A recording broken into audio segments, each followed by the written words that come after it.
हाँ जी, तो देखिए आज के क्लास में स्टार्टिंग करते हैं इस छोटे से है ना एनिमेशन से।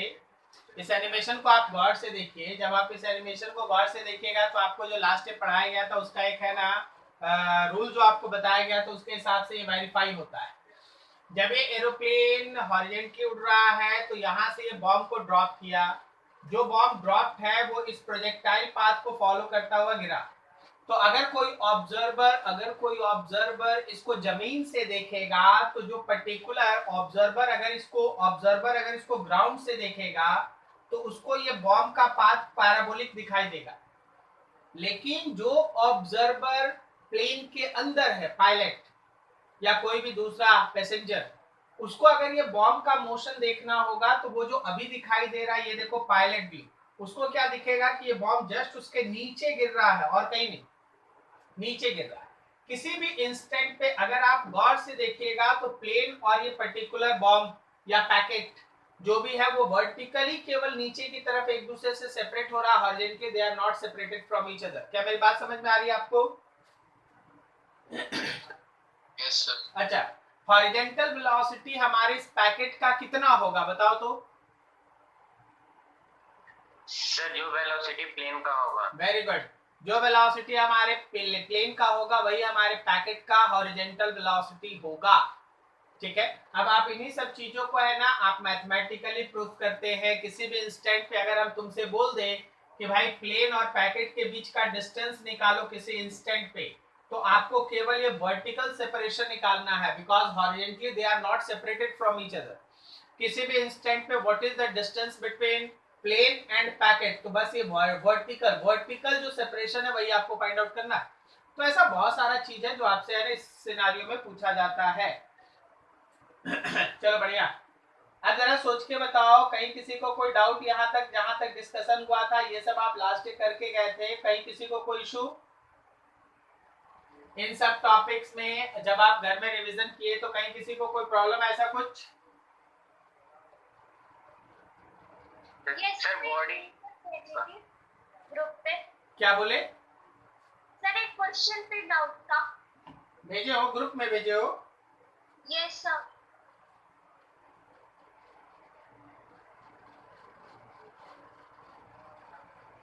कब भेजो आदि? सर अभी 1 घंटे पहले। अच्छा ठीक है, 1 घंटा बहुत देर हो जाता है। ठीक है, ये लोग इतना मैसेज है ना। चलो मिल गया। एग्जांपल 68 है शायद। A marksman wishes to hit a target just in the same level as the line of sight. How high from the target he should aim if the distance of the target is 1600 meter and the muzzle velocity of the gun is 800 meter per second.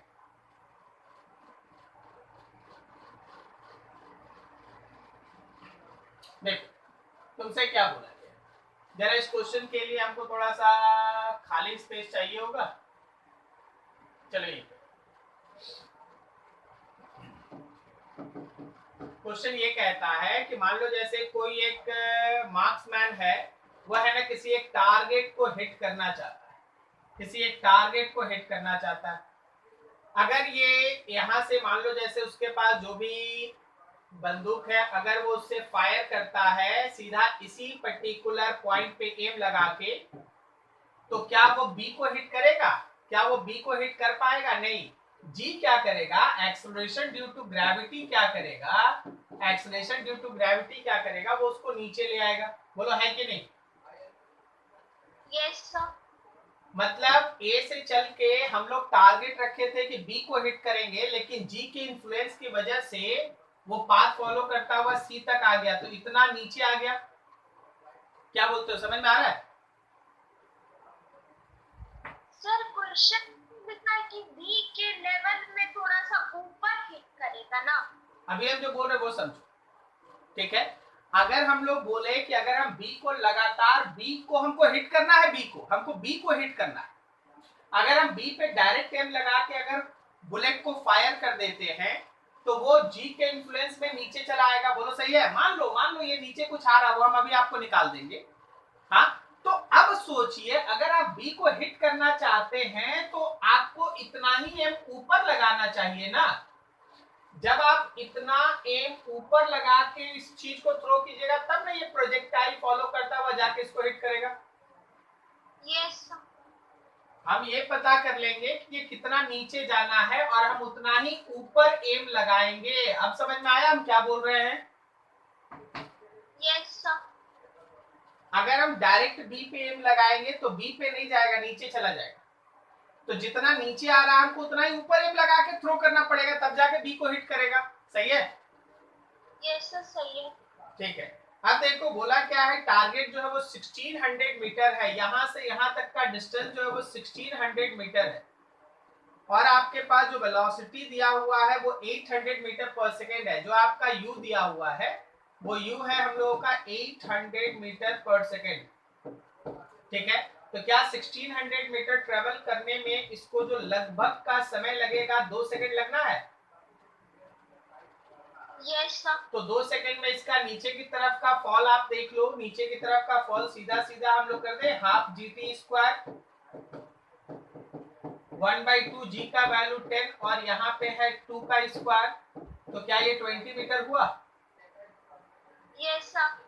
तो लगभग आपको 20 metre जो है वो ऊपर M लगाना पड़ेगा। देखिए हम कैलकुलेशन इतना आसानी से इसलिए कर पाए क्योंकि ये स्पीड बहुत बड़ा है।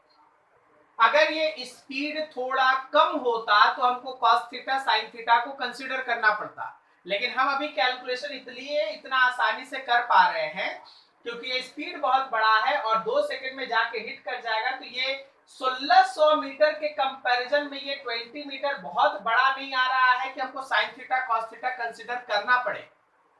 क्या मेरी बात समझ में आ रही है आपको?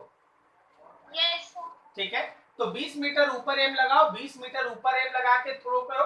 यहां से 20 मीटर ऊपर एम लगाओ तो अप्रोक्सीमेटली आपका बुलेट जो चलेगा वो प्रोजेक्टाइल को फॉलो करता हुआ एकदम जाके टारगेट बी को हिट करेगा। Is this clear? Yes sir. Sir ये नॉर्मल लाइफ में पॉसिबल है सर कि सर मतलब इतना ज्यादा स्पीड होने के बावजूद सर वो मतलब नीचे चला जाएगा ग्रेविटी के वजह से? बिल्कुल पॉसिबल है क्योंकि ये डिस्टेंस भी तो बढ़ा दिया है ना। अब देखो तुम देखो ये समझ गए ना सबको ही। अब हम इस पे कुछ रफ स्केच करते हैं चीजों को समझाने के लिए। ठीक है, देखो जरा। अब देखो अगर मान लो टारगेट 1600 की जगह पे 800 मीटर पे रहता तो देख लो ये डिस्टेंस और कम है। Yes sir. अब 800 मीटर की जगह पे अगर 400 मीटर पे ही रख दो तो ये डिस्टेंस तो लगभग नेग्लिजिबल है ना। तो आप बोलिएगा सर जहां एम लगाया वहीं हिट कर दिया। पता है क्यों? क्योंकि जी को ज्यादा काम करने का समय नहीं मिला। जी को ज्यादा काम करने का समय नहीं मिला तो वो ज्यादा खींच नहीं पाया। अब आप 1600 मीटर के जगह पे अगर 3200 मीटर पे रहिएगा तो यहां पहुंच जाएगा। बोलो सही है?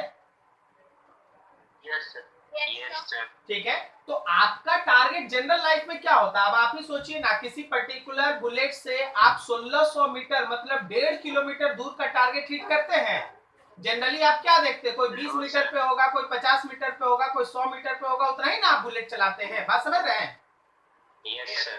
तो 100 मीटर 200 मीटर तो यही है, तो आपको लगेगा जहां एम लगाए वहीं हिट कर दिया। बोलो है कि नहीं? Yes sir. समय दीजिएगा तब ना जी अपना काम करेगा। देखो और समय दे दो तो ये और दूर जाएगा और नीचे लेके जाएगा। बोलो है कि नहीं? Yes sir. तो ये सब चीज प्रैक्टिकल है, थोड़ा सोचने का है, कोई दिक्कत नहीं। चलो और कुछ किसी का?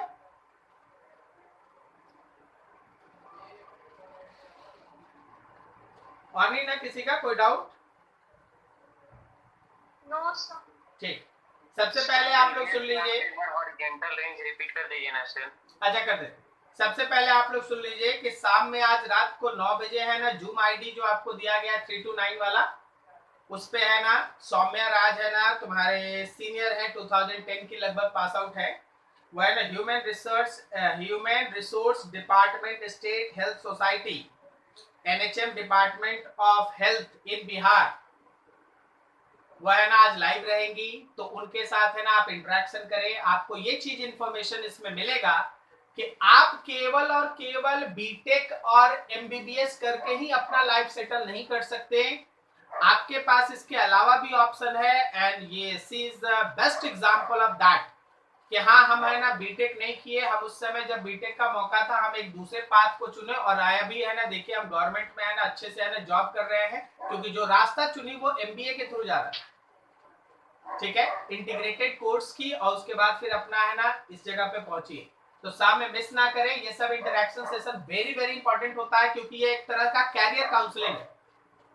कैरियर काउंसलिंग कहने का मतलब हो गया आपको है ना कोई बाहर से आदमी बुला के कैरियर काउंसलिंग कराना, और जो लोग वहां पहुंचा है अपने तरीके को मैनेज करके वहां पहुंचा उनके साथ सीधा बात, समझे। तो सबको है ना जरूर 9 बजे 3 to 9 आईडी वाले पे है ना इनरोल करके अपने आप का है ना अपना जो भी क्वेश्चन होगा पोलाइटली जैसे आप लोग हमेशा इंटरेक्ट करते वैसे कीजिएगा।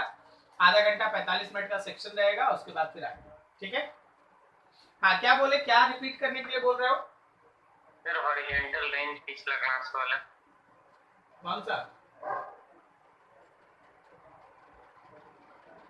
ये? Yes sir. अच्छा इसमें क्या दिक्कत है बोलो। सर थोड़ा समझ नहीं आया सर ये वाला। अच्छा क्या नहीं समझे, समझ नहीं आया अच्छी बात है, लेकिन क्या नहीं समझे इसमें ये बताओ। जैसे पहला लाइन नहीं समझे, दूसरा लाइन नहीं समझे, पांचवा लाइन नहीं समझे, ये नहीं समझे, बोलो। सर इसमें हॉरिजॉन्टल रेंज मतलब फिगर में कहाँ आ रहा है वो नहीं समझ आ रहा है। ए से लेके बी तक ये है हॉरिजॉन्टल रेंज, देखो यहाँ लिखा हुआ, अब बोलो। Okay sir. वाह, ओके हो गया। सर मतलब नहीं तो बोल पा रहे थे। हाँ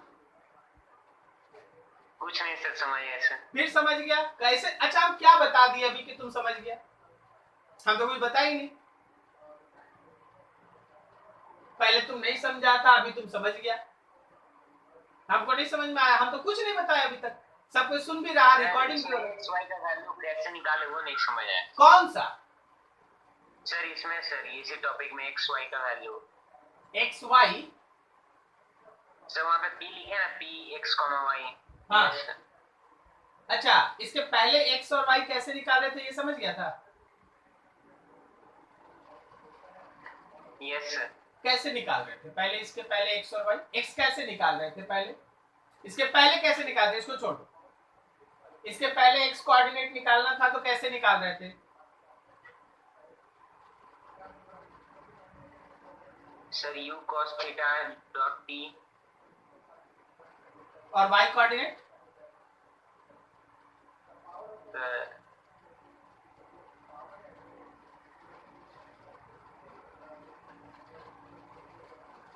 नहीं, u का y component into T minus half G T square.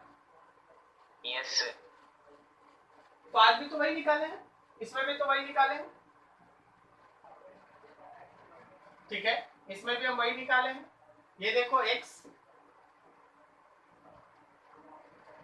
ठीक है, ये रहा y, टाइम है T not, u cos theta u cos alpha into T not और u sin theta T not minus half G T square. कहाँ कुछ नया है? नया क्या पढ़ा देंगे, एक ही कॉन्सेप्ट ही है, पढ़ा क्या नया देंगे?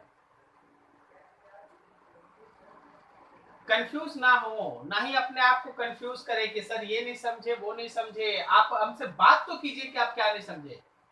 आप बोल रहे एक्स वाई निकालना नहीं आ रहा, आज के पहले आ रहा था तो वही चीज यहाँ भी, नया कुछ है ही नहीं। सर हमको है ना रेंज नहीं समझ में आ रहा है। रेंज मतलब क्या है भाई? जहां से आप प्रोजेक्ट किए हॉरिजॉन्टली कितना डिस्टेंस कवर किया, जब वो जमीन को हिट किया तो हॉरिजॉन्टली कितना डिस्टेंस को कवर किया, तो that particular term is called range, horizontal range. Horizontal range, ball को फेंकेंगे तो वो हॉरिजॉन्टली कहां जाके गिरेगा वो बताइए, हॉरिजॉन्टल रेंज।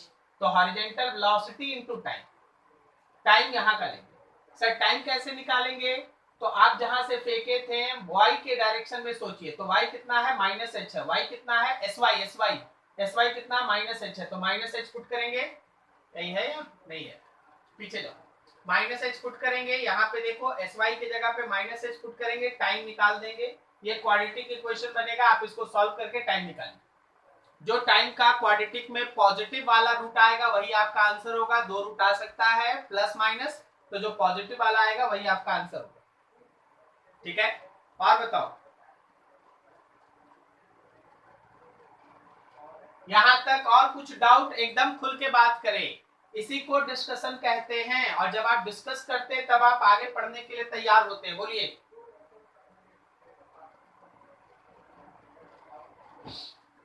चलिए आगे आज हम लोग पढ़ेंगे motion of projectile on an incline plane. concept of projectile motion on incline, concept of projectile motion on incline plane। मान लीजिए आप यहाँ से किसी प्रोजेक्टाइल को फेंके हैं और वो इस इंक्लाइन के ऊपर जाके इस पॉइंट पे ना लैंड करता है, इंक्लाइन के ऊपर जाके इस पॉइंट के ऊपर है ना लैंड करता है। तो ऐसे केस में जो आप मोशन डिस्कस करते हैं that is called motion of projectile on incline. सुनना बहुत ध्यान से, जब भी आप प्रोजेक्टाइल के मोशन को इंक्लाइन पे पढ़ेंगे तो आप इंक्लाइन के पैरेलल वाले लाइन को एक्स एक्सिस और इंक्लाइन के परपेंडिकुलर वाले लाइन को आप वाई एक्सिस कहें। इंक्लाइन के पैरेलल वाला लाइन एक्स एक्सिस और इंक्लाइन के परपेंडिकुलर वाला लाइन वाई एक्सिस। क्या मेरी बात समझ में आ रही है यहाँ तक? Yes sir. ठीक, अब सुनिए ध्यान से। आपका ये जो वेलोसिटी दिख रहा है उसको इंक्लाइन के पैरेलल और इंक्लाइन के परपेंडिकुलर रिजॉल्व करो।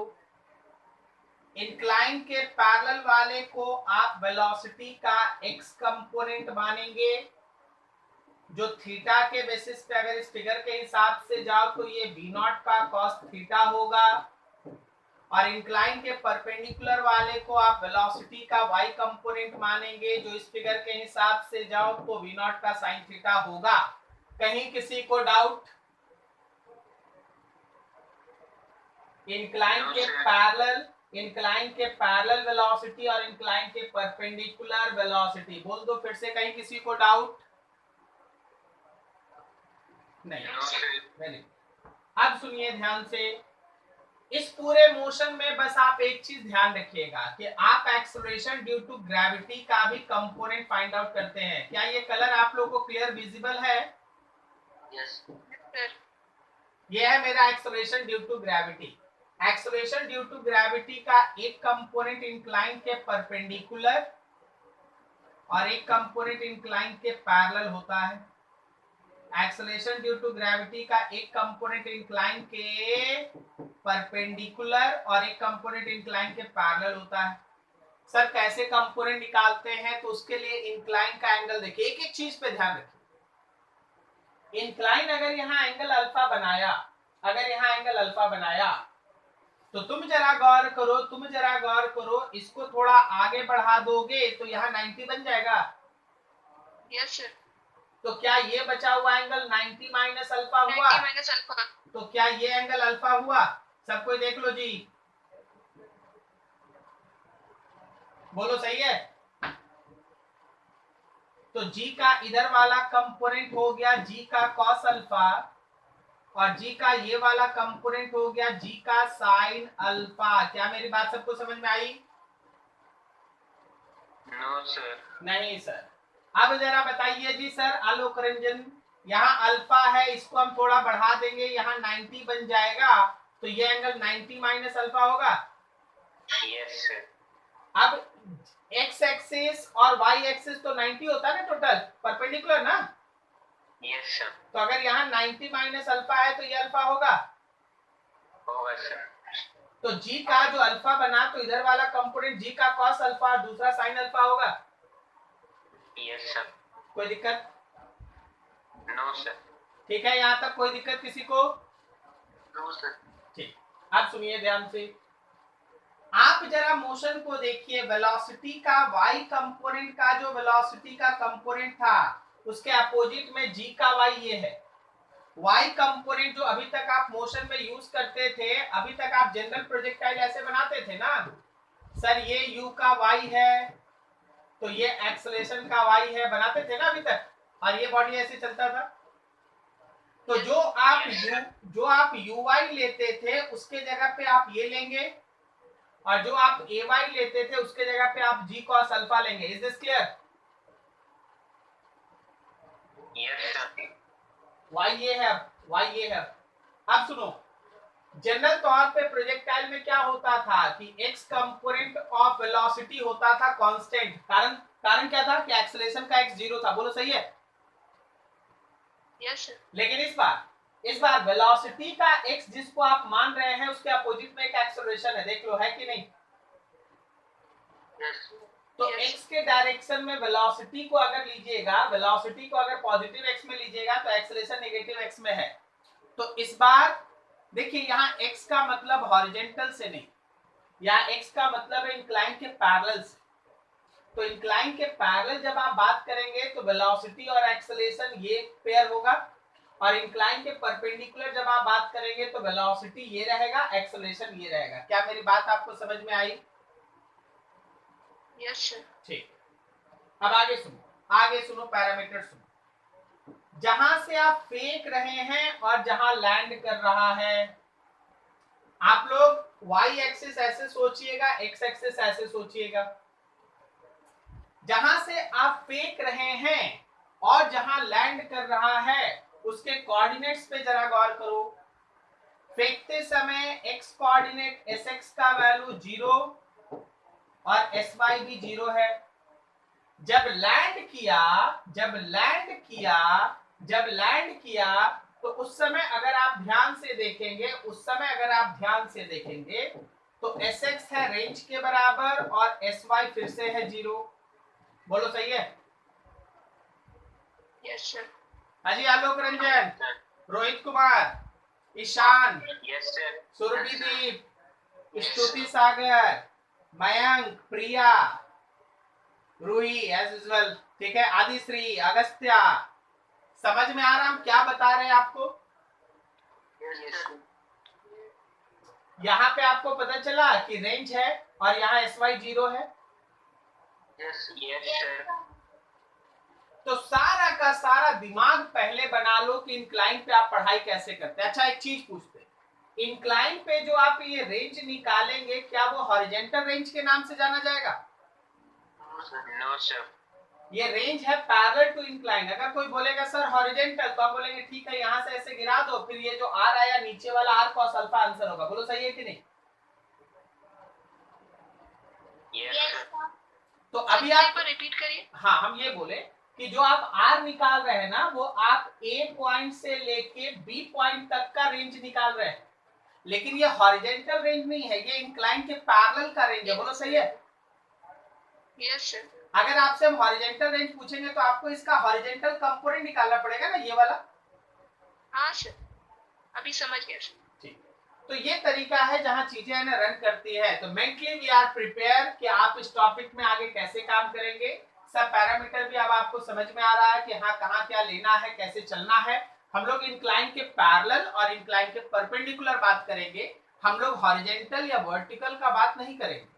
हम लोग इंक्लाइन के पैरेलल एक्स एक्सिस मोशन और इंक्लाइन के परपेंडिकुलर का बात करेंगे। हम लोग हॉरिजॉन्टल या वर्टिकल का बात नहीं कर रहे हैं। ओके, एक्सेलरेशन देख लिया सबको ही, कोई दिक्कत नहीं ना?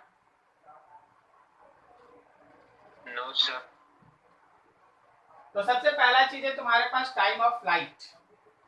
टाइम ऑफ फ्लाइट कैसे चलेगा, क्या होगा, कैसे निकलेगा? देखो मेरे पास जो v नॉट है उसका एक कंपोनेंट इस डायरेक्शन में है और वो हमारा ux है, दैट इज v नॉट का ये थीटा है तो cos थीटा, और y के डायरेक्शन में इधर है ये uy है तो v नॉट का sin थीटा।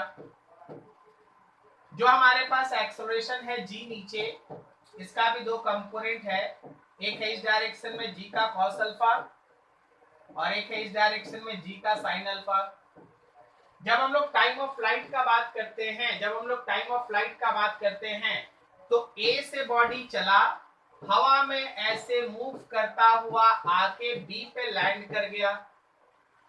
तो जितने देर ये हवा में रहा t=0 टाइम पे चला था और t=t टाइम पे लैंड किया, ये जो t टाइम है वही कहलाया हमारा टाइम ऑफ फ्लाइट। ये जो टी टाइम है वही कहलाया हमारा टाइम ऑफ फ्लाइट। क्या आपको मेरी आवाज आ रही है? Yes sir.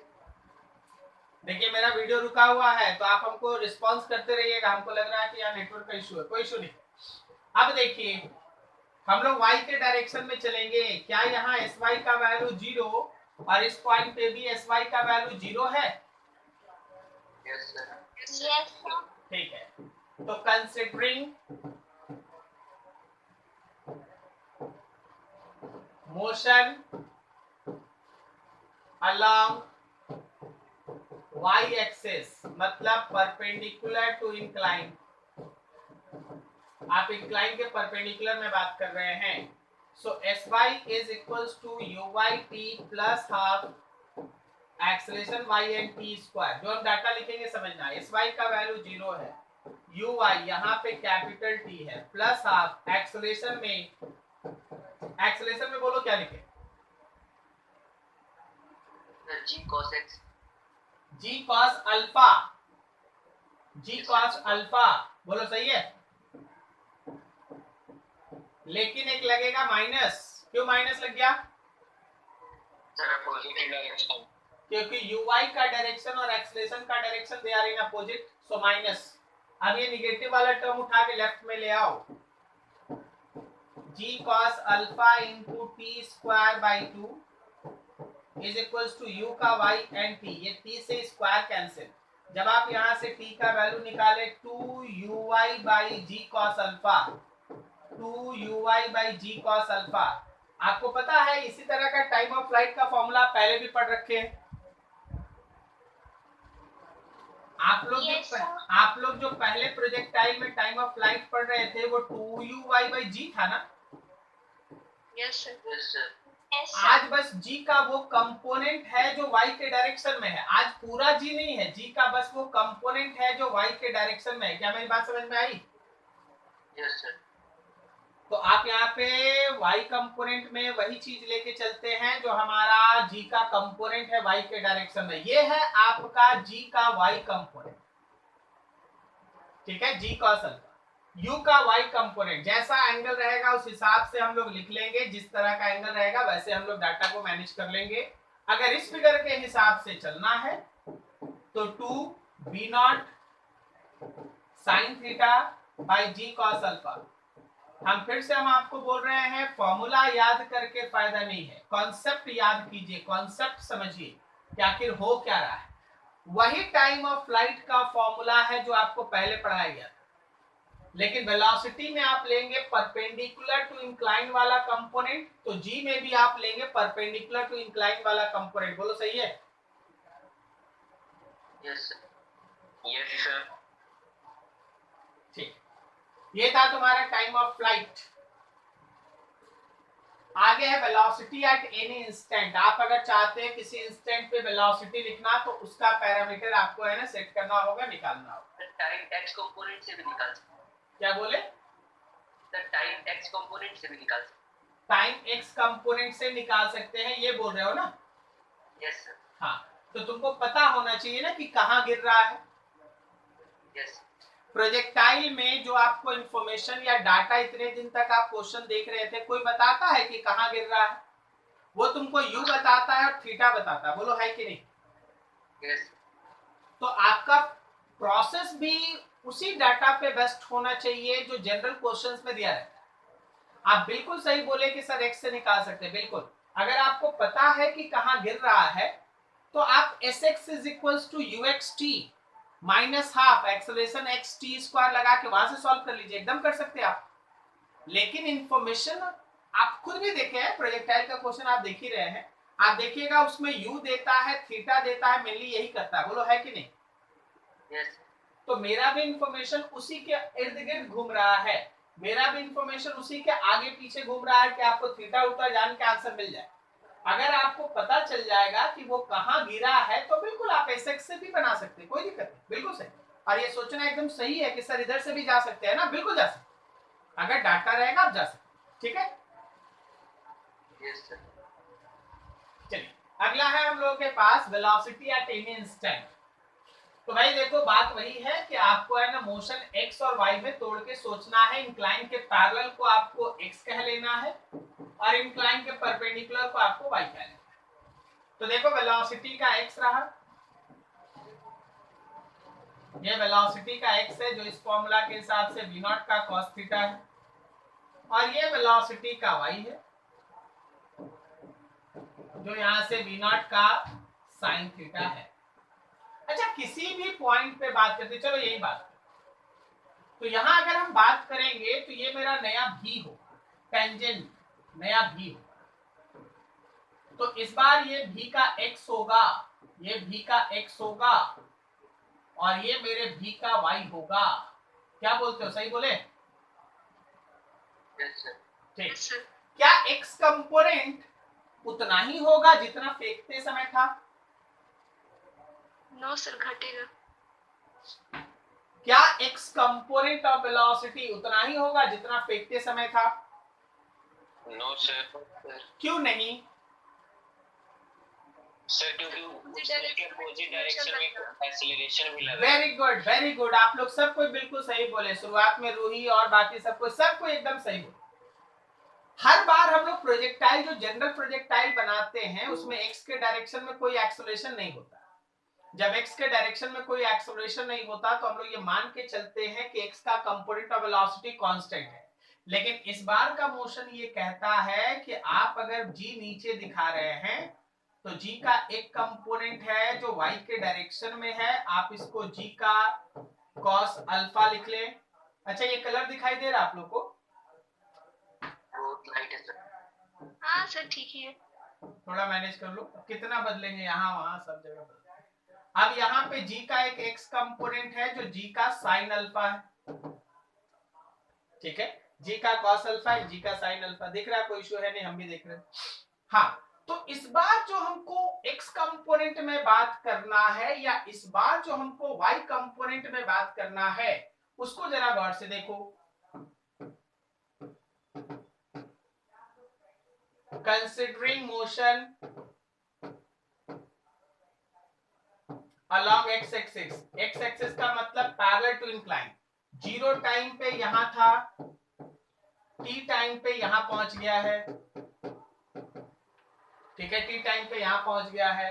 तो क्या हम वेलोसिटी का x कंपोनेंट में लिखेंगे ux plus ax into T? Figure के हिसाब से अगर चला जाए तो ux का वैल्यू में, ux के वैल्यू में आप चाहेंगे तो लिख सकते हैं, ux के वैल्यू में आप लिख सकते हैं v0 का cos थीटा, और एक्सेलरेशन x में आप माइनस साइन लगाएंगे और आप लिखेंगे g का साइन अल्फा इंटू टी। बोलो, सही जा रहे हैं? Yes sir. Yes sir. हाँ, अब आप y के डायरेक्शन में सोचें, considering motion along y axis. अब आप y के डायरेक्शन में सोचेंगे तो vy is equals to uy plus ayt। एक बार में डाटा पुट करते हैं, then vy is equals to v0 का साइन थीटा माइनस g का कॉस अल्फा इंटू टी। बोलो, सही जा रहे हैं? Yes sir. तो अगर आपको x का वेलोसिटी और y का वेलोसिटी मिल गया तो आप चाहेंगे तो वेलोसिटी को लिख सकते हैं, velocity vector is equals to vx के साथ i कैप और vy के साथ j कैप। कहीं कोई दिक्कत? No sir. ठीक। अब एक चीज सुनना सबको ध्यान से, आप इस पूरे ट्रैजेक्टरी को, पूरे पाथ को अच्छे से देख लीजिए। जरा अपने से सोचिए तो कि कहां पे इंक्लाइन से सबसे ज्यादा हाइट पे मेरा बॉडी है। बॉडी कहां पे इंक्लाइन से सबसे ज्यादा हाइट पे है? तुम अपने से देख के बताओ तो फिगर, बॉडी कहां इंक्लाइन से सबसे ज्यादा हाइट पे है? सर जहाँ पे vx लिखा है सर थोड़ा सा आगे पर। हाँ, बिल्कुल सही। सबसे ज्यादा हाइट जो बॉडी का है इंक्लाइन से, वो समवेयर एट दिस पॉइंट है। बोलो, सही है? Yes sir.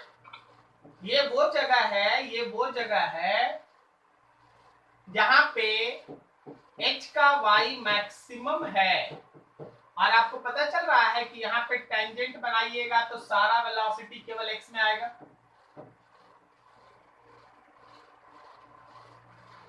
आप फिर से पहुंच गए प्रोजेक्टाइल में वहीं की मैक्सिमम हाइट पे y कंपोनेंट ऑफ वेलोसिटी 0 होता है। Yes sir. तो आप अगर इस Vy को 0 कर दीजिएगा ना, तो आपको एक टाइम मिलेगा जिस समय वो इंक्लाइन से मैक्सिमम हाइट पे होगा। बोलो समझे? यस। अगर आप मैक्सिमम हाइट पे चाहते हैं at maximum height from incline, at maximum height from incline, आप याद रखना है मैक्सिमम हाइट फ्रॉम इंक्लाइन, याद रखना कि Vy इज इक्वल्स टू 0 होगा। क्या मेरी आवाज आप तक आ रही है? Yes sir. Yes sir. तो Vy का वैल्यू 0 होगा। अगर कोई पूछ दे कि इंक्लाइन से मैक्सिमम हाइट कब होगा, तो जहां Vy का वैल्यू 0 होगा। हम x के बारे में कोई बात नहीं कर रहे, बोल रहे Vy का वैल्यू इस पॉइंट पे 0 है, Vy का वैल्यू इस पॉइंट पे 0 है। Is this clear? Yes sir. ठीक। वेलोसिटी में कुछ और पूछना है पूछ लो। यहां तक किसी को कोई डाउट समझने में? नहीं। ठीक, हम आपको आगे ले जाएंगे, तब हम एक चीज यहाँ पे ऐड करना चाहेंगे। अभी यहाँ पे कोई दिक्कत नहीं है, अभी तक आपके पास जो है बहुत अच्छा है। आगे range of projectile on incline. अब हम लोग है ना ये देखेंगे कि ए से चला, ये पाथ फॉलो करता हुआ इस पॉइंट बी पे आया। ठीक है, ए से चला, ये पाथ फॉलो करता हुआ उस पॉइंट बी पे गया। बी जहां है वो आप देख लो अच्छे से, इस पॉइंट बी पे आया। तो जब ये इस बी पॉइंट पे आया, तो आखिर ये ए बी जो है वही हमारा इंक्लाइन के अलोंग का रेंज है।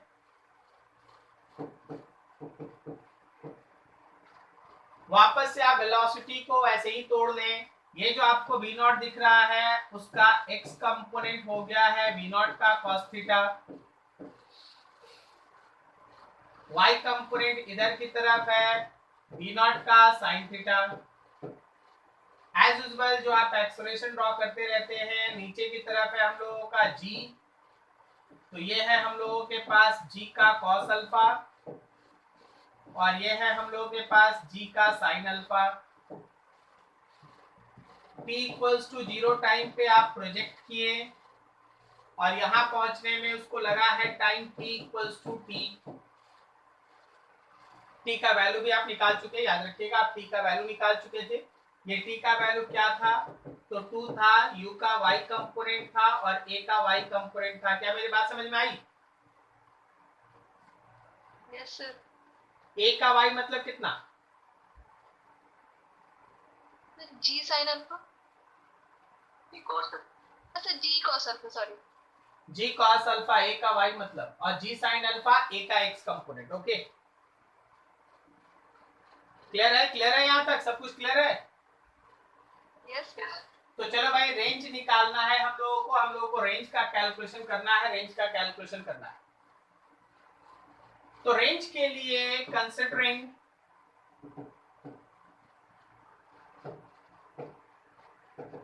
Motion along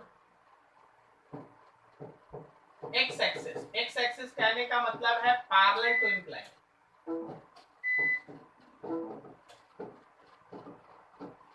parallel to incline हम लोग मोशन को कंसीडर कर रहे हैं, पैरेलल टू इंक्लाइन मोशन को हम लोग कंसीडर करके चल रहे हैं। ठीक है, इस केस में ध्यान रखना Sx is equals to uxt plus half acceleration in t square. अगर आप टाइम का वैल्यू कैपिटल T ले लें तो Sx ही रेंज है। बोलो सही है? Yes sir.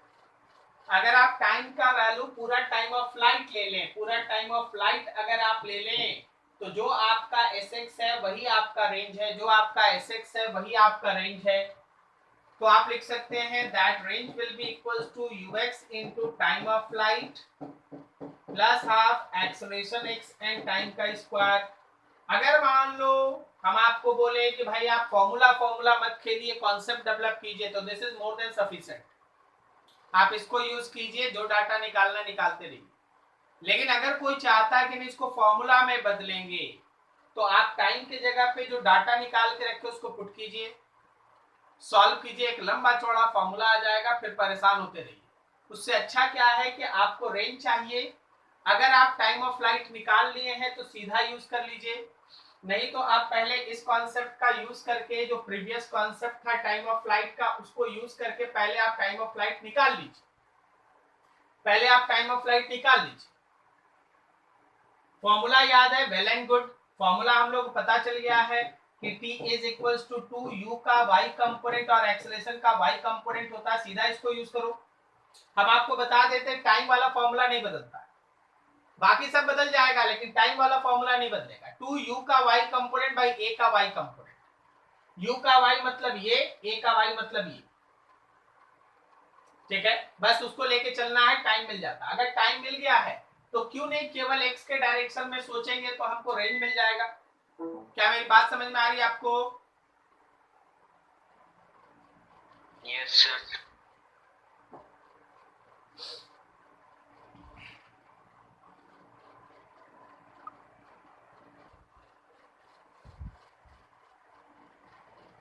चलिए ये है आपके पास रेंज। ध्यान रखिए सर। हाँ, हम तो इस रूम से बाहर ही नहीं निकलते हैं, ध्यान यही है मेरा। और हम इस रूम से बाहर ही नहीं निकलते हैं। करना क्या, यही रूम है, सुबह से शाम यही कटना है, यही बैठते हैं। ये मेरे लैपटॉप कंप्यूटर है, इसी पे बैठ के हम अपना स्लाइड्स बनाते हैं और कंप्यूटर से जोड़ के हम स्लाइड पढ़ा देते हैं, फिर रात हो जाता है, फिर हम उठते हैं अगले दिन, फिर यही हो जाता है। मेरा जिंदगी तो यही है, इस रूम में के अंदर कट रहा है, ठीक है। चलो इस बार हम लोग जो देखने जा रहे हैं वो है downward projectile motion on incline plane. आप किसी प्रोजेक्टाइल को इंक्लाइन में नीचे से ऊपर फेंकेंगे, ऊपर से भी तो नीचे फेंक सकते हैं, ऊपर से फेंकेंगे नीचे। जब आप ऊपर से फेंकेंगे या नीचे से ऊपर फेंकेंगे तो अंतर क्या होगा? अंतर बस एक जगह होगा, एक्स के डायरेक्शन के मोशन पे, मतलब इंक्लाइन के पैरेलल वाला जो मोशन है उस पे होगा इफेक्ट, बाकी किसी पे कोई इफेक्ट नहीं होगा। आप देखिए जो आपका वेलोसिटी है इनिशियल, वो इंक्लाइन के साथ ऐसे मान लो थीटा एंगल बना के चलता है।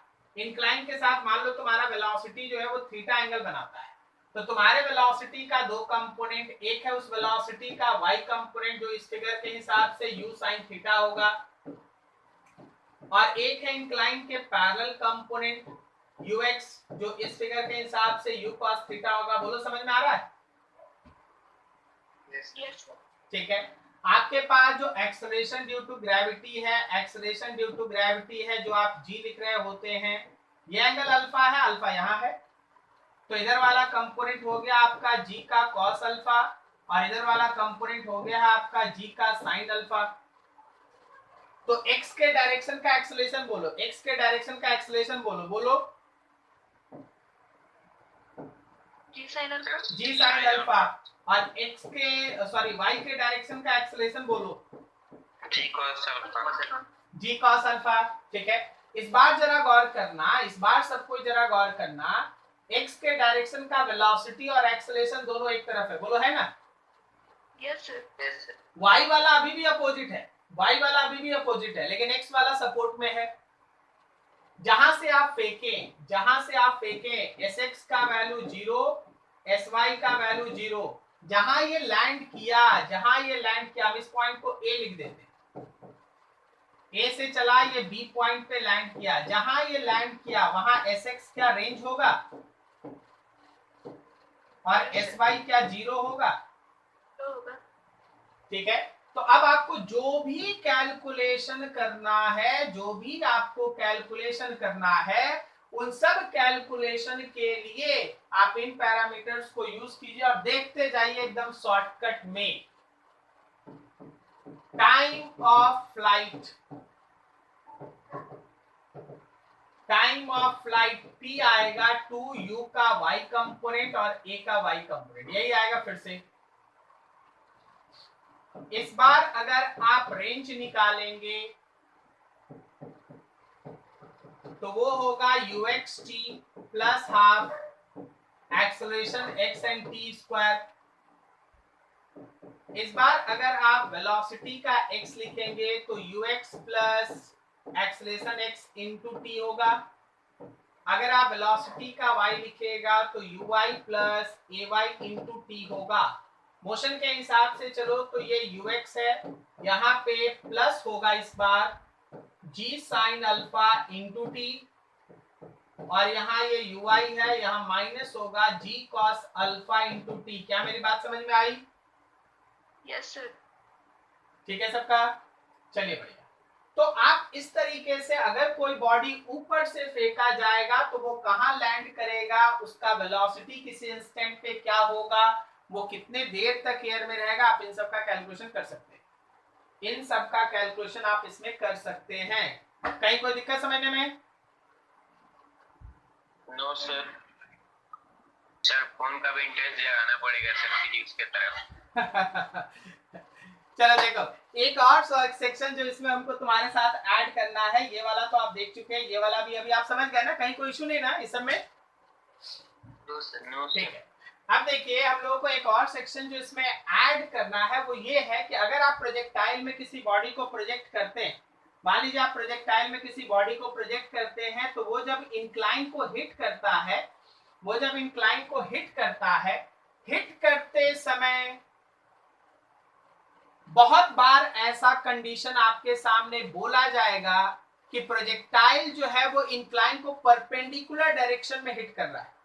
प्रोजेक्टाइल जो है वो इंक्लाइन को परपेंडिकुलर डायरेक्शन में हिट कर रहा है।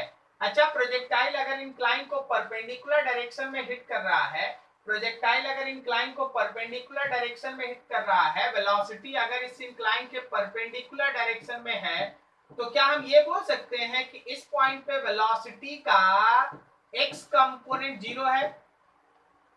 हाँ सर। तो सारा का सारा वेलोसिटी जो है वो y कंपोनेंट की तरफ आ जाएगा और x के डायरेक्शन का वेलोसिटी हो जाएगा 0। याद रखना, तुमसे ये बोला जाएगा कि जब प्रोजेक्टाइल इंक्लाइन को हिट कर रहा है तो उस समय जो उसका डायरेक्शन है वो इंक्लाइन के परपेंडिकुलर डायरेक्शन में हिट कर रहा है। तो जैसे ही ये वर्ड आया कि इंक्लाइन के परपेंडिकुलर डायरेक्शन में हिट कर रहा है, मान के चलना x कंपोनेंट ऑफ वेलोसिटी 0, सारा का सारा वेलोसिटी y में। तो सर इससे डाटा में क्या इफेक्ट पड़ेगा या कैलकुलेशन हम लोग कैसे करेंगे? If velocity of projectile makes an angle 90 degree with incline when it hits the inclined plane, जब वो इंक्लाइन प्लेन को हिट कर रहा है उसकी वेलोसिटी जो है परपेंडिकुलर है। तो इसका मतलब एक ही है कि x कंपोनेंट 0 है। अब ये जो आपके सामने फिगर है उसमें x कंपोनेंट ऊपर है, एक्सेलरेशन का x नीचे है, ये एक्सेलरेशन का x है जो एक्चुअली g का साइन अल्फा था, यह एक्सेलरेशन का y है जो एक्चुअली g का कॉस अल्फा था।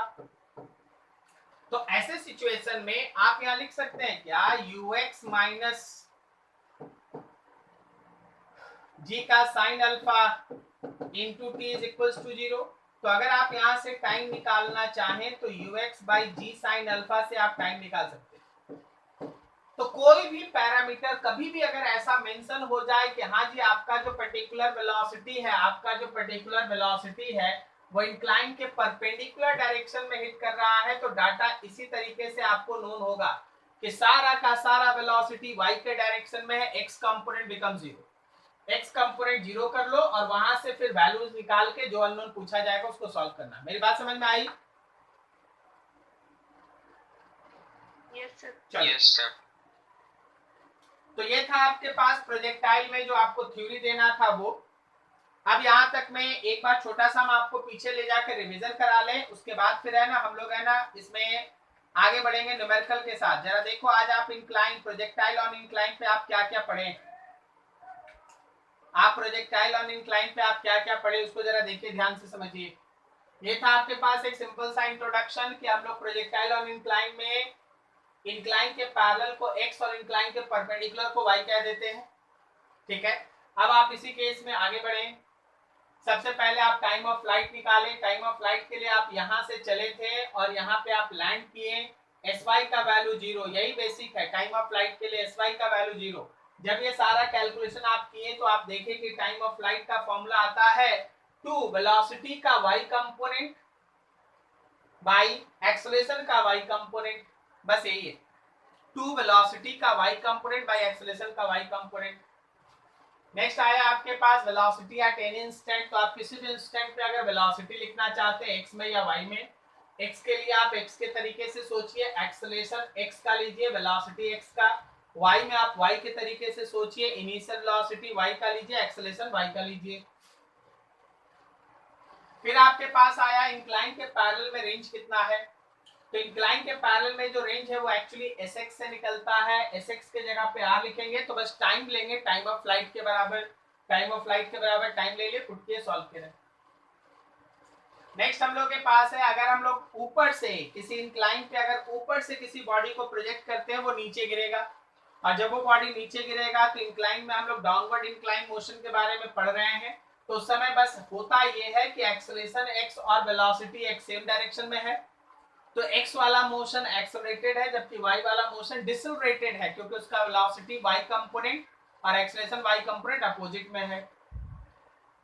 फिर आपके पास, ये तो आपको पहले बता दिए थे, फिर आपके पास था कि कभी कभी ऐसा होता है कि इंक्लाइन पे जब बॉडी हिट करता है तो ये कंडीशन मेंशन रहता है कि वो इंक्लाइन के परपेंडिकुलर है। अगर इंक्लाइन के परपेंडिकुलर कंडीशन मेंशन है तो इसका मतलब है जहां हिट कर रहा है वहां एक्स कंपोनेंट ऑफ वेलोसिटी 0 है। आप उसको 0 करके जो भी कैलकुलेशन होगा वहां से आप स्टार्ट कर सकते हैं। ठीक है, this is your motion of projectile on incline. एक एक करके आपको इसमें हम लोग मैक्सिमम हाइट नहीं निकालेंगे? बिल्कुल निकाल सकते हैं, क्या दिक्कत है। अगर आप मैक्सिमम हाइट इस केस में ऐसे निकालना चाहते हैं इंक्लाइन के पैरेलल, इंक्लाइन से एच मैक्सिमम अगर आपको निकालना है तो आप इस पॉइंट पे वी वाई का वैल्यू 0 कर लीजिए। ठीक है, वी वाई 0 कर लीजिए, सारा का सारा वेलोसिटी आपका एक्स में होगा तो आप एच वाई का वैल्यू निकाल सकते हैं। यहाँ मैक्सिमम हाइट नहीं होता, एक्चुअली मैक्सिमम हाइट क्या होता है, तो हॉरिजॉन्टल से मैक्सिमम हाइट, तो हॉरिजॉन्टल से मैक्सिमम हाइट का एक अलग डाटा है। ठीक है, आप पहले ये समझे, अगर इंक्लाइन से मैक्सिमम हाइट चाहिए आप आराम से वी वाई का वैल्यू 0 करके जो निकालना निकाले। सर कैसे निकालना, सर निकाल दीजिए ना। देखिए वी वाई का square is equal to u y का square plus 2 acceleration y into s y लिखेंगे आप, ये हो गया 0। यू वाई का स्क्वायर, यू वाई मतलब यहाँ वाला, ये वाला u y plus 2 acceleration y मतलब ये वाला एक्सेलरेशन वाई, एक्सेलरेशन वाई, और क्या हम लोग इसको 0 कर दिए, इसका मतलब एस वाई एच के बराबर है। यस सर, हो गया, एच निकाल दीजिए, आंसर है। ठीक है, तो ऐसे चीज होता है और आपको कैलकुलेशन करना। चलिए अब थोड़ा न्यूमेरिकल्स बनाइए आप। अब आप न्यूमेरिकल सॉल्व कीजिए, लग जाइए काम पर, थोड़ा पेन कॉपी उठाइए और बनाइए अब कुछ क्वेश्चंस। थ्योरी के नाम पर जो पढ़ाना था वो हो चुका है, अब हमको क्वेश्चन में कुछ सिखाना है, वो क्वेश्चन आपको सिखाएंगे। चलिए लग जाइए फटाफट, जल्दी जल्दी लगिए। सोचो सोचो सोचो, क्वेश्चंस के बारे में सोचो।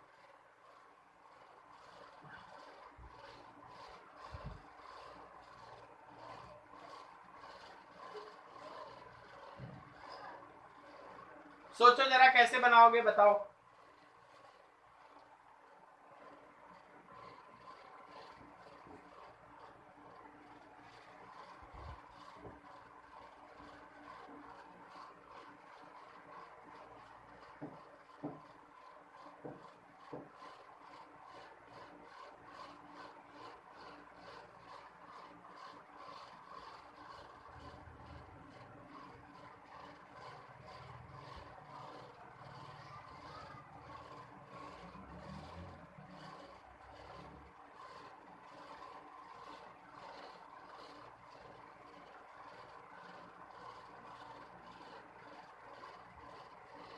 कुछ समझ में आ रहा कैसे बनेगा, कुछ प्रोसेस बताओगे। पहले यूएक्स निकालेंगे फिर यूआई निकालेंगे। हाँ ठीक है, यू से निकल गया एक्स और वाई निकल गया, बोलो आगे।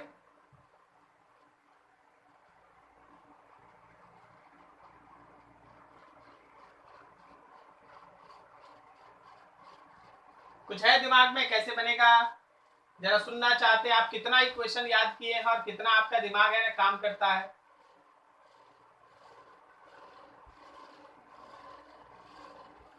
देखिएगा ध्यान से, देखिएगा ध्यान से। इस क्वेश्चन पे गौर करो, क्या तुम्हारे u का वैल्यू 50 मीटर पर सेकेंड है? यस थीटा का वैल्यू 53 डिग्री है, बोलो है ना? अच्छा, क्या हम लोग y is equals to x tan theta minus g x square by 2u square cos square theta पढ़े हैं? Yes sir.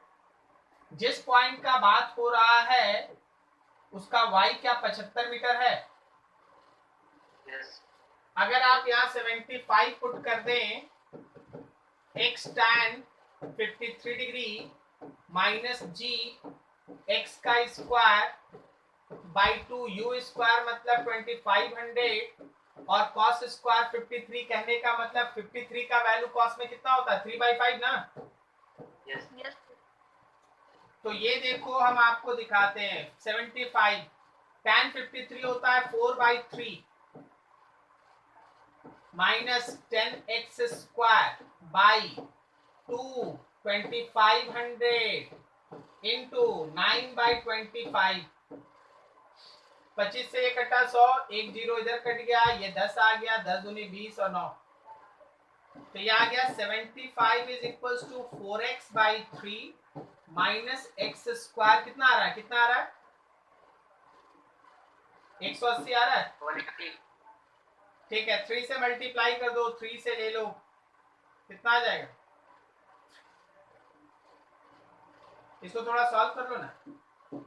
75 is equals to नीचे ले लो 180, यहाँ 6 से मल्टीप्लाई होगा, 6 नहीं 60 से मल्टीप्लाई होगा तो 240x माइनस एक्स स्क्वायर।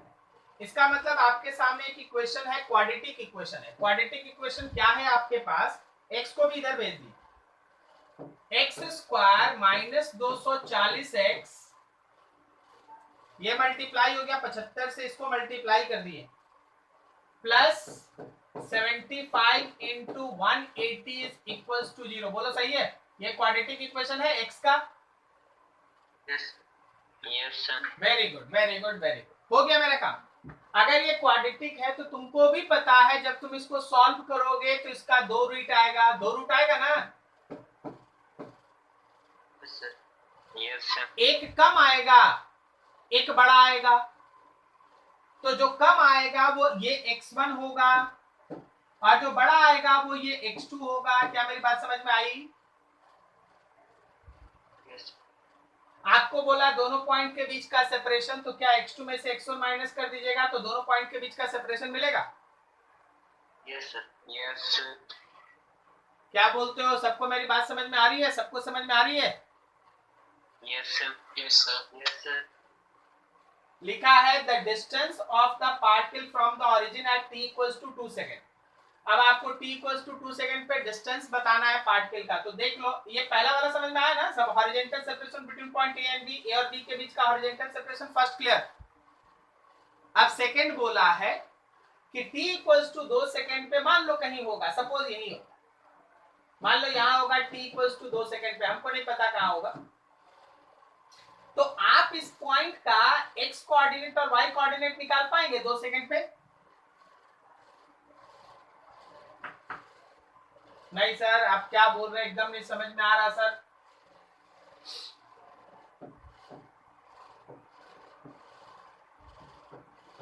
ये प्रोजेक्टाइल है भाई, ये u दिया है, ये थीटा दिया है, मान लो t equals to t time पे इसका x और y कोऑर्डिनेट है, तो हम इसी सब दिन रात के लिए ना आपको लिखना सिखाए थे, x is equals to ux into t और y is equals to uy t minus half gt square पड़ा है।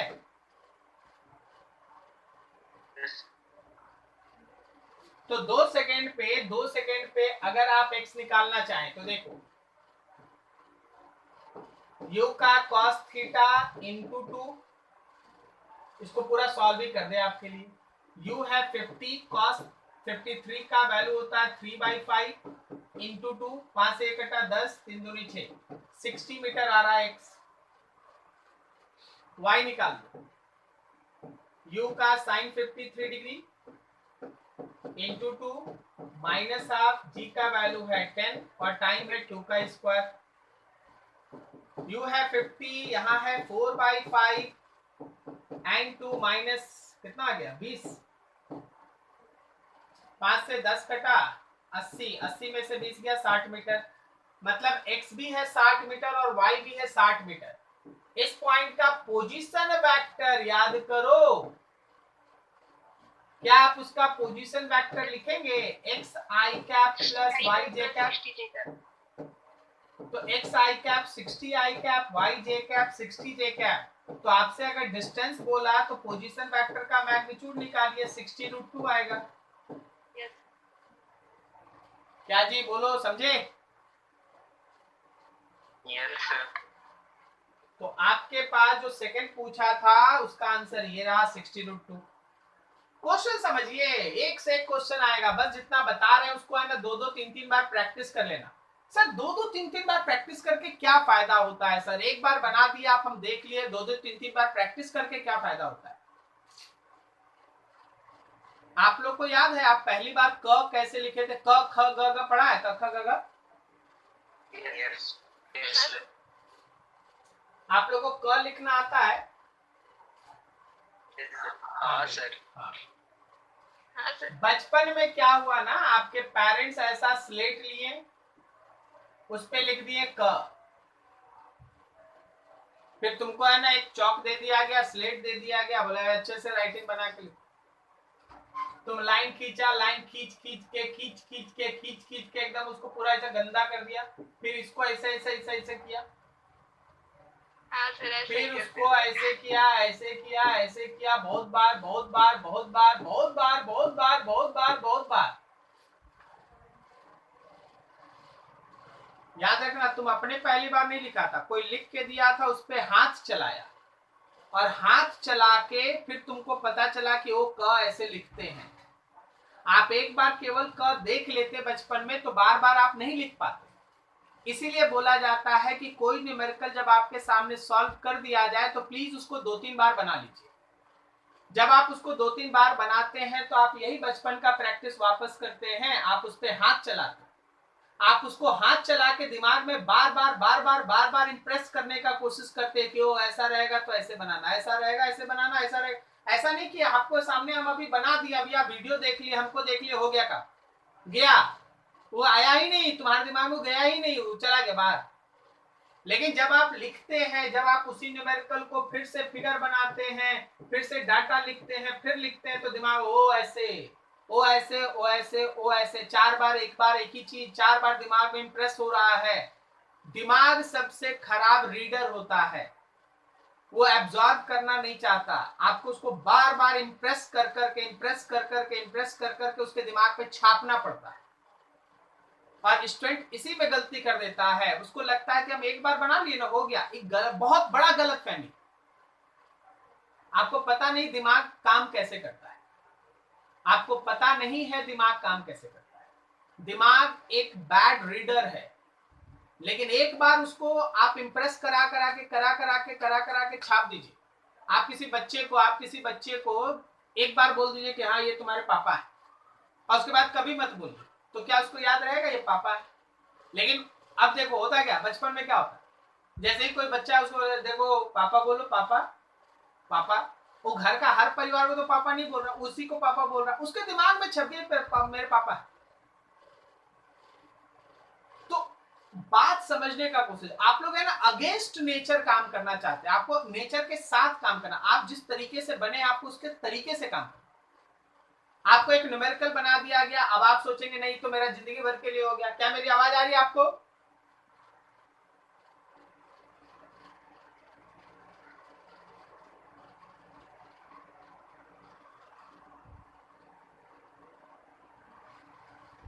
तो देखो नेक्स्ट क्वेश्चन आपके पास, इसको जरा देखिए, लिखा है आपके सामने, particle is dropped from the height of 20 metre from horizontal ground, there is wind blowing due to which horizontal acceleration of the particle becomes 6 meter per second square. Find the horizontal displacement of the particle till it reach the ground. मतलब पहले तो आप question को समझिए, आप अभी तक जो न्यूमेरिकल बनाते थे उसमें x में कोई एक्सेलरेशन नहीं था, लेकिन यहाँ पे एक विंड ब्लो कर रहा है जो एक्स के डायरेक्शन में भी एक्सेलरेशन प्रोड्यूस कर रहा है, एक्स के डायरेक्शन में भी एक्सेलरेशन प्रोड्यूस कर रहा है। तो आपको हर चीज को वैसे सोचना होगा। जैसे देखो एक जनरल केस होता, समझने का कोशिश करो। अगर आप यहां से एक बॉडी को ड्रॉप करते तो उसका यूएक्स भी जीरो था और उसका यूआई भी जीरो था, वो सीधा पाथ फॉलो करता और नीचे गिर जाता। लेकिन ये तो उस समय होता ना जब हमारे हॉरिजेंटल के डायरेक्शन में कोई विंड ब्लो ना करे। लेकिन तुम्हारे क्वेश्चन में बोला कि इस बार भाई कंडीशन ऐसा है कि हॉरिजेंटल डायरेक्शन में एक एक्सेलरेशन है। कितना है भाई एक्सेलरेशन? तो 6 मीटर पर सेकंड स्क्वायर का एक्सेलरेशन है। और वर्टिकल एक्सेलरेशन तो हर किसी को पता होता है, वो तो जी है, 10 मीटर पर सेकंड स्क्वायर है। तो बताओ जरा, ए से चलेगा, देखो ux जीरो ui जीरो, ए से हम बॉडी को छोड़ेंगे under influence of this wind, तो क्या वो बी पे गिरेगा, बी के राइट में जाएगा या बी के लेफ्ट में जाएगा?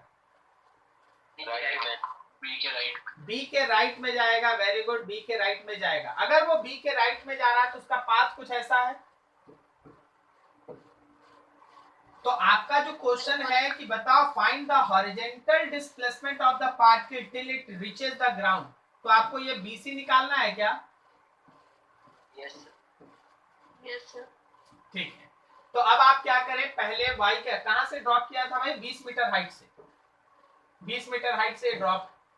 सबसे पहले y का डायरेक्शन लो, sy is equals to uy t plus half acceleration y and t square. sy के जगह पे 20 पुट कर दिए, ये 0 है, प्लस हाफ एक्सेलरेशन के जगह पे 10 है और t का स्क्वायर है। तो देखो यहाँ से ये 4 आ रहा है, 4 is equals to t square, या फिर टाइम बोलो तो 2 सेकेंड आ रहा है। मतलब 2 सेकेंड में वो जमीन पे पहुंच जाएगा। हम बोले, सुनना, हम बोले 2 सेकेंड में वो जमीन पे पहुंच जाएगा, लेकिन बी पे पहुंचेगा कि सी पे? सी पे पहुंचेगा। सो along x, along horizontal, along horizontal, अगर आप हॉरिजेंटल में बात करेंगे तो sx जो एक्चुअली b से c है, हाफ टी स्क्वायर आएगा uxt plus half acceleration x and t square. Very good. तो आप ये टर्म 0 कर दिए तो सीधा लिखते हैं हाफ एक्सेलरेशन x और t का स्क्वायर। एक्सेलरेशन x है 6, ये हम लोग का हो गया 12 metre, 12 metre. So 12 metre is your answer. अब देखिए, अभी तक आप न्यूमेरिकल में हर दिन हर बार प्रोजेक्टाइल में आप पढ़ते थे कि एक्स के डायरेक्शन में कोई एक्सेलरेशन नहीं होगा। लेकिन आप खुद ही सोचिए, क्या ये बात प्रैक्टिकल है?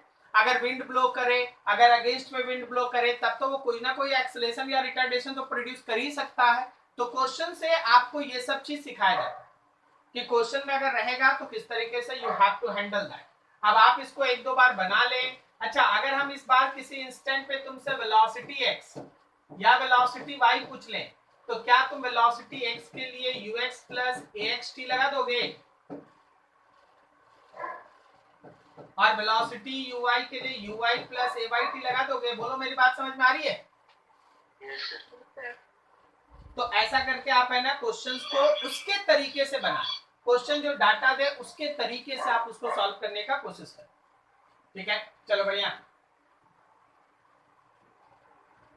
अगला क्वेश्चन लिखा है, ball is projected from top of tower with velocity of 5 meter per second at an angle of 53 to the horizontal speed when it is at a height of 0.4 meter from the point of projection, point of projection से 0.45 metre away कितना उसका speed होगा? Ball is projected from top of tower with the velocity of 5 metre पर second at an angle 53। देखिएगा, ये आपके पास एक tower है, आप इस टावर के ऊपर से एक बॉल को प्रोजेक्ट किए हैं, प्रोजेक्शन u है, एंगल थीटा है, तो ये बॉल इस तरह का पाथ फॉलो करेगा। ठीक है, ऐसा पाथ फॉलो करेगा। अब आपके पास वेलोसिटी है, आपके पास एंगल है, और पूछा है कि इस हाइट पे उसका स्पीड बताना, स्पीड मतलब वेलोसिटी का मैग्नीट्यूड बताना है। तो आप एक चीज देखो, डाटा को मेंशन करो, क्या तुम्हारा u का वैल्यू 5 मीटर पर सेकंड है? थीटा क्वेश्चन के हिसाब से जाओगे तो 53 डिग्री है, अच्छा ये 0.45 मीटर क्या है? ये 0.45 मीटर क्या है? अरे बोलो। Height of the ball from ground. अरे यार प्रोजेक्शन से हाइट है। हाँ horizontal है। ये SY है आपका, ये SY है आपका 0.45 मीटर। अच्छा इस पूरे मोशन में मान लो जैसे यहीं पे, तो अगर हम Vx निकालेंगे तो वो तो Ux के बराबर होगा ना, यस तो क्यों नहीं हम Vx का पहला डाटा Ux लिख दें। Ux कहने का मतलब U cos 53 डिग्री, तो 5 cos 53 का वैल्यू 3/5, सो 3 मीटर पर सेकेंड आ गया। ये है Vx। अब हमको Vy चाहिए, बताओ तो Vy के लिए जो डाटा दिया है उसके हिसाब से कौन सा फॉर्मूला तुम यूज करोगे? दिमाग दौड़ाओ, कौन सा डाटा तुम यूज करोगे Vy के लिए? Formula minus u p square minus u square under root u square plus 2a/x। एकदम सही। तो Vy का square is equals to Uy के जगह पे u sin 53 का स्क्वायर, 2 एक्सलेशन में पुट कर दो -g, और Sy हो गया 0.45 मीटर। तो यहाँ पे हो गया Vy का square is equals to u है हम लोगों का 5 और ये है 4/5 का स्क्वायर माइनस कितना 0.9 इंटू 10 9। तो ये हो गया 5 5 कट गया, 16 में से 9 गया, 16 में से 9 गया तो कितना हो गया 7 Vy का स्क्वायर। तो आपको एक तरह से देखिए, आपको Vx मिल गया है 3 मीटर पर सेकेंड, आपको Vy मिल गया √7 मीटर पर सेकेंड। अब आपको V निकालना है तो रूट अंडर Vx का स्क्वायर और Vy का स्क्वायर। अच्छा सॉल्व करेंगे तो 4 आ रहा है। पूरा आएगा। क्या मेरी बात समझ में आ रही है? यस सर तो ये तरीका होगा जैसे आपको न्यूमेरिकल को अच्छे तरीके से हैंडल करना है। ठीक है, अब देखिए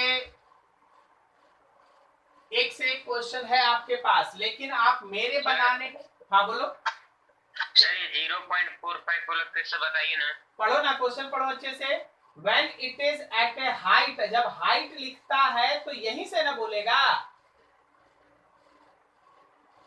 यस सर। जो फेंको हाइट बोलने का मतलब तो यही होता है ना। Yes sir. तो हाइट बोल दिया 0.45, कहीं भी हो सकता है, यहाँ हो सकता है, यहाँ हो सकता है, यहाँ हो सकता है, कहीं भी हो सकता है, लेकिन है वो y के डायरेक्शन का डिस्प्लेसमेंट है, तभी नाम है हाइट। समझे? Okay sir.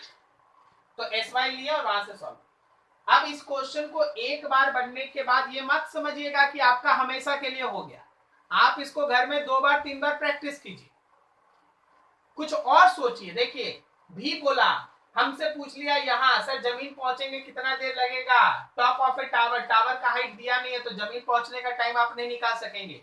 अगर जमीन पे पहुंचने का आपसे टाइम पूछता या जमीन पे पहुंचने का आपसे वेलोसिटी पूछता तो आपका आंसर होता डाटा इनसफिशिएंट। कारण उसके लिए हमको टावर का हाइट चाहिए, क्वेश्चन में टावर का हाइट नहीं। बोलो समझ में आ रहा क्या बोले? यस तो उस समय आंसर होता है डाटा इनसफिशिएंट।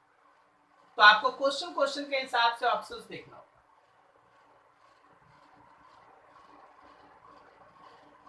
चलो ये आपको बनाना है, चलो बना दो, खत्म करो, जल्दी करो।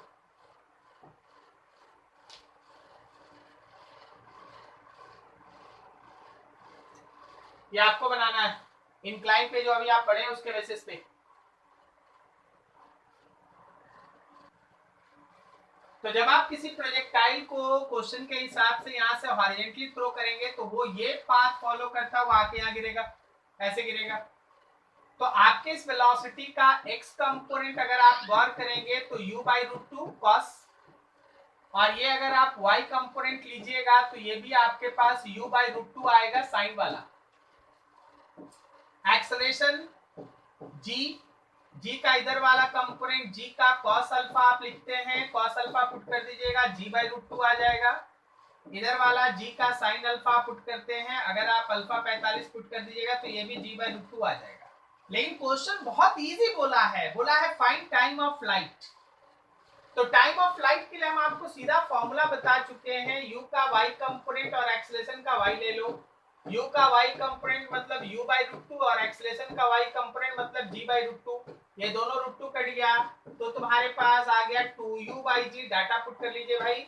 u कितना दिया हुआ है, u है 10 और g का वैल्यू भी है 10 10 10 कट गया, सो 2 सेकंड इज योर आंसर। बस इतना ही था क्वेश्चन। क्या समझ में आया? जो आप थ्योरी पढ़े वो कैसे काम आएगा आपका? Yes sir. ठीक है, तो देखिए ऐसा बहुत सारा क्वेश्चन है, ये सारा का सारा क्वेश्चन है ना, हम आपको अभी जब आपको नोट्स भेजेंगे ये सारा क्वेश्चन उसमें रहेगा। अगले दिन जब बैठिएगा जितना क्वेश्चन होगा सब प्रैक्टिस करके रखिएगा। अगर आपसे कोई नहीं बनेगा तो आप हमको बताएंगे, हम उस समय आपका क्वेश्चन सॉल्व कर देंगे। Is this clear? Next day ये सब बना के बैठना यहाँ तक। Is this clear? यस चलिए यस सर। नेक्स्ट डे से स्टार्ट करेंगे रिलेटिव मोशन।